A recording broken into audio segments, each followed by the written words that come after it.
Hey friends, welcome back to PE with Coach V. Today we're going to be talking about some jump rope skills. Today I also have Coach Brown here to help me out. And so the first thing I want to talk about is how to measure your jump rope. In order to be successful with jump roping, you want to make sure that your jump rope fits you.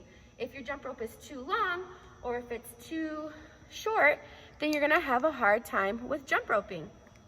So how do you measure your jump rope?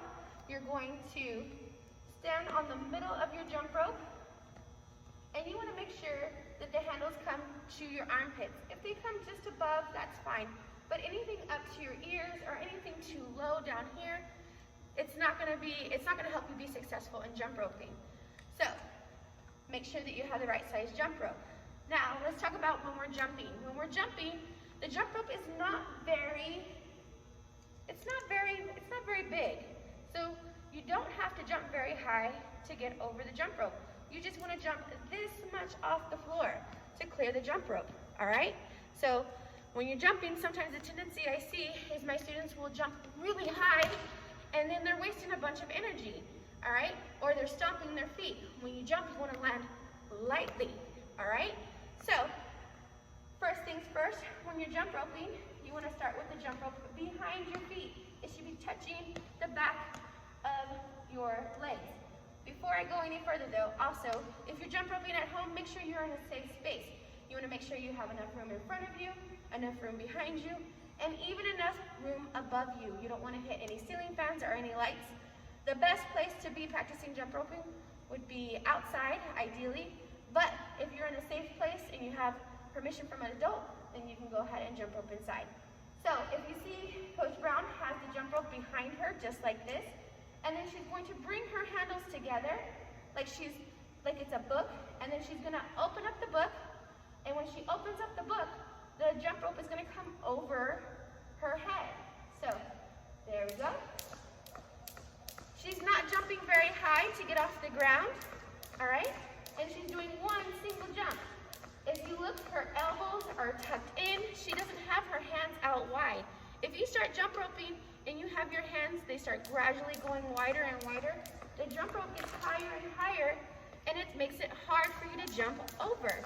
So make sure that you're doing little jumps, and make sure that you're keeping your arms in. If you notice, Coach Brown, her wrists are doing all the work for her. And since she's not jumping super high off the ground, she's able to have more energy to do more jumps. So this is what I was talking about. Do you see how Coach Brown's arms are way out? So it makes it harder for her to jump over the rope, because see how high the rope is off the ground? So you want to make sure that you keep your hands nice and low and close to your side. All right, just like that. And if you look closely when she's jump roping, I'm going to show you guys, she's not jumping very high off the floor because that rope is so little, she doesn't need to jump that high. Now, if you don't have a jump rope or you don't have a jump rope that fits you, you can go through the motions and practice. Practice keeping your arms to your side, practice doing those little jumps and turning your wrists at the same time, just like Coach Brown is doing. I'm gonna go ahead and set a timer. I want you to see how many jumps you can get in 30 seconds. If you need more time to practice, you can always pause the video. Hey friends, for the rest of this video, anytime we show you a new skill, just pause the video for just a few moments and give that skill a try. All right, so Coach Brown now is going to show you how to jump rope backwards. Now when she's starting out, when you jump rope backwards, the jump rope is going to start out in front of you, and then you're going to swing the rope over your head behind you. Same thing, you want to keep your elbows in tight, and you want to make sure that your wrists are doing all the work. So give that a try. The next jump rope we're going to show you, the next skill we're going to show you is the double bounce jump. With the double bounce jump, you're going to start out with the jump rope right behind you, just like Coach Brown has. And then when the jump rope comes over you, you're going to jump 2 times after you jump through. So watch. She's going to jump, jump. Sometimes it's a little challenging, that's okay. But do you see how she has that extra bounce in between?